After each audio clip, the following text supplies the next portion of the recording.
بسم اللہ الرحمن الرحیم۔ السلام علیکم۔ اگست 2022، پیج نمبر 20۔ فالج اور شوگر کا زبردست قرآنی علاج آزما لیجئے۔ دفع بلغم کے لیے علامہ دیرابی رحمۃ اللہ علیہ کا فرمان ہے، جو شخص عارضہ بلغم میں مبتلا ہو، اس کو چاہیے کہ وہ نمک کی 7 چھوٹی چھوٹی کنکریاں لے اور ان میں ہر ایک پر 7 مرتبہ آیت الکرسی پڑھے اور 7 روز نہار منہ استعمال کریں۔ انشاءاللہ اس بلغم کے عارضے سے نجات مل جائے گی۔ پانی سے فالج کا علاج۔ حضرت ابن کنیبیہ رضی اللہ عنہ فرماتے ہیں کہ ایک شخص کو فالج ہو گیا تھا، جسے اللہ نے شفا بخشی۔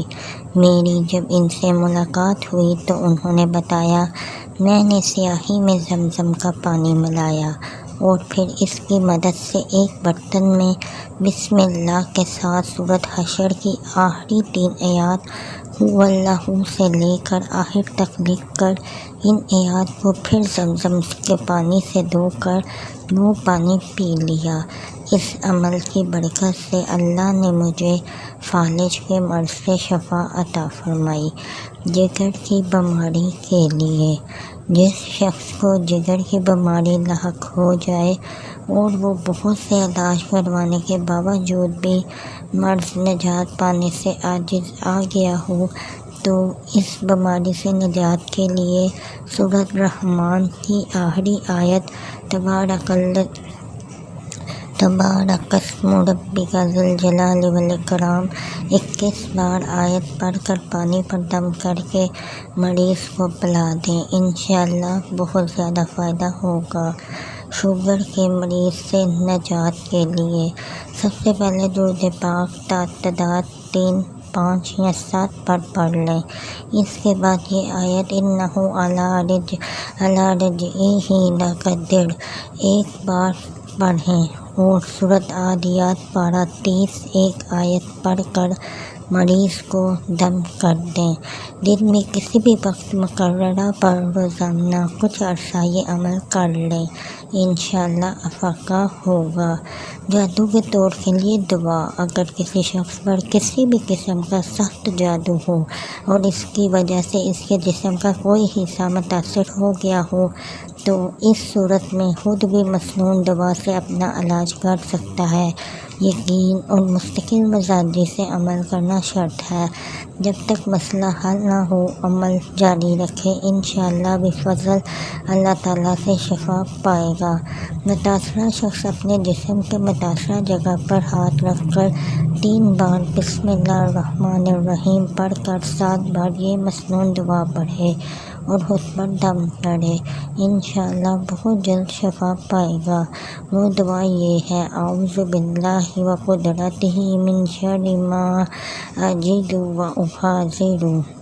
چند بار یہ عمل توجہ دھیان کے ساتھ کیجیے اور کمال دیکھیں۔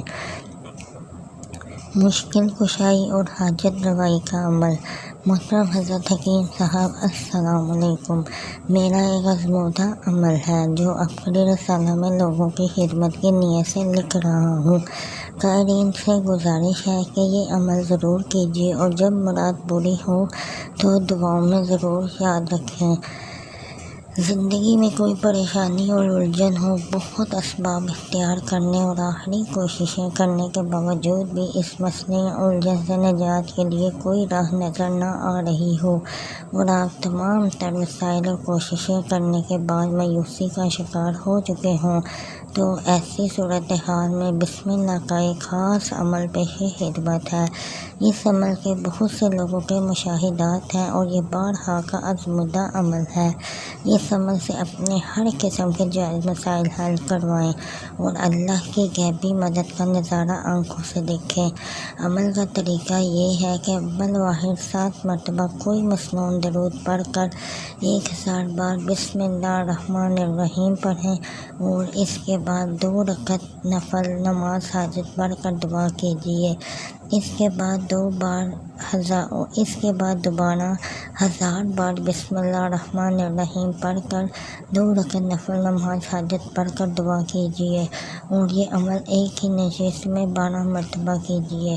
عمل کے لیے یقین اور توجہ کا ہونا لازمی ہے۔ انشاءاللہ کوئی ناممکن کام ممکن ہو جائے گا۔ جس نے بھی یہ عمل چند بار مستقل مزاجی سے کیا، وہ اس عمل کی برکت سے کبھی مایوس نہیں ہوا۔ خوشیاں، نعمتیں اور کامیابیاں اس کا مقدر بنی۔ اللہ کی مدد کا انوکھا واقعہ۔ ایک عورت کا خاوند وفات پا گیا۔ اس آنے کے بعد اس پر آزمائشوں کے پہاڑ ٹوٹ پڑے۔ اس کی کل جمع پونجی صرف 3 درہم تھی، اور نابالغ بچوں کی کفالت کی ذمہ داری کا بوجھ اس کے ہی کندھوں پر تھا۔ اس بیوہ عورت نے مصیبتوں مشکلات کے ان حالات میں افسوس اور دکھ کرنے کے بجائے ان حالات کا مقابلہ کرنے کی ٹھان لی، اور بازار سے جا کر ان 3 درہم کی اون خرید لائی۔ اس اون کو کاٹ کر کچھ چیزیں بنا کر فروخت کیں تو 5 درہم وصول ہوئے، جس میں سے 2 درہم اپنے بچوں کے لیے کھانے کا انتظام کیا۔ 3 درہم کی پھر سے اون لے آئی۔ اسی طرح گزر بسر ہونے لگا۔ اپنی روزمرہ ترتیب کے مطابق ایک دن وہ بازار سے کھانے کا سامان اور اون خرید کر گھر واپس آئی، اور اون کو صحن میں رکھ کر بچوں کو کھانا دینے لگی۔ جب بچوں کو کھانا دے کر وہ صحن میں آئی تو اس نے دیکھا کہ اتنے میں ایک پرندہ کہیں سے اڑتا ہوا آیا اور اون اٹھا کر لے گیا۔ اس عورت کے لیے اپنے روزگار کے اس سبب کا ختم ہو جانا، اپنی کل کائنات کا یوں لٹ جانا قیامت سے کم نہ تھا۔ مستقبل کی ہولناکیہ مصیبتیں اس کی آنکھوں کے سامنے گھومنے لگی۔ بہت مایوس ہو چکی تھی۔ دوسرے دن وہ اس وقت کے درویش حضرت داؤد طائی رحمۃ اللہ علیہ کے گھر جا پہنچی، اور ان کو اپنا قصہ سنا کر پوچھنے لگی، کیا ہمارا رب رحم دل ہے؟ نعوذ باللہ! ظالم جناب داؤد طائی رحمۃ اللہ علیہ عورت کی درد بڑی کہانی سن کر پریشانی کے عالم میں ان سے تسلی دے رہے تھے کہ اچانک دروازے پر دستک ہوئی۔ انہوں نے جا کر دیکھا تو چند اجنبی آدمی کھڑے ہوئے تھے۔ آپ نے ان حضرات سے آنے کی وجہ پوچھی۔ انہوں نے کہا، حضرت ہم سمندر میں سفر کر رہے تھے کہ ہماری کشتی میں ایک سوراخ ہو گیا۔ پانی اس تیزی سے بڑھ رہا تھا کہ ہماری موت صاف نظر آ رہی تھی۔ مصیبت کی اس گھڑی میں ہم میں سے ہر شخص نے عہد کیا کہ اللہ پاک ہماری جان بچا لیں تو ہم میں سے ہر آدمی 1000 درہم صدقہ دے گا۔ ابھی ہم یہ دعا کر ہی رہے تھے کہ ایک پرندے نے کہیں سے ہماری کشتی میں ایک اون کا گولا لا کر پھینک دیا، جسے ہم نے جلدی سے سوراخ میں پھنسایا، کشتی کو پانی سے خالی کیا اور سیدھے یہاں نزدیک ترین ساحل پر آ پہنچے۔ ہم چونکہ یہاں اجنبی ہیں، اس لیے لوگوں سے کسی معتبر آدمی کا نام پوچھا تو انہوں نے آپ کے پاس بھیج دیا، یہ لیجیے 10,000 درہم اور ہماری طرف سے مستحقین کو دے دیجیے۔ یہ ساری گفتگو کمرے میں موجود عورت بھی سن رہی تھی۔ حضرت داؤد طائی رحمۃ اللہ علیہ رب العزت کی اس حکمت پر حیران و پریشان ہوئے۔ انہوں نے 10 درہم لیے اور اس بیوہ عورت کے ہاتھ میں رکھ دیے۔ آپ رحمۃ اللہ علیہ نے پھر اس بیوہ عورت سے کہا، اب تم سے سوال کرتا ہوں کہ کیا تمہارا رب ظالم ہے یا رحم دل؟ بیوہ عورت حضرت داؤد طائی رحمۃ اللہ علیہ کے چہرے کو دیکھتی رہ گئی، اور اللہ تعالیٰ کی شان کریمی کو دیکھ کر اس کی آنکھوں سے بے ساختہ آنسو جاری ہو گئے۔ معزز قارئین، اس ایمان افروز واقعے سے ہمیں یہ سبق ملتا ہے کہ اللہ کی تدبیریں ہماری سوچ سے کہیں زیادہ بہتر ہے۔ اللہ تعالیٰ اپنے بندے کو کبھی تنہا نہیں چھوڑتا۔ تو فرینڈز، یہ تھا پیج نمبر 20۔ اسی کے ساتھ آپ سے اجازت چاہتی ہوں، جاتے ہوئے ایک ریکویسٹ کہ پلیز چینل کو ضرور سبسکرائب کر دیا کریں۔ السلام علیکم۔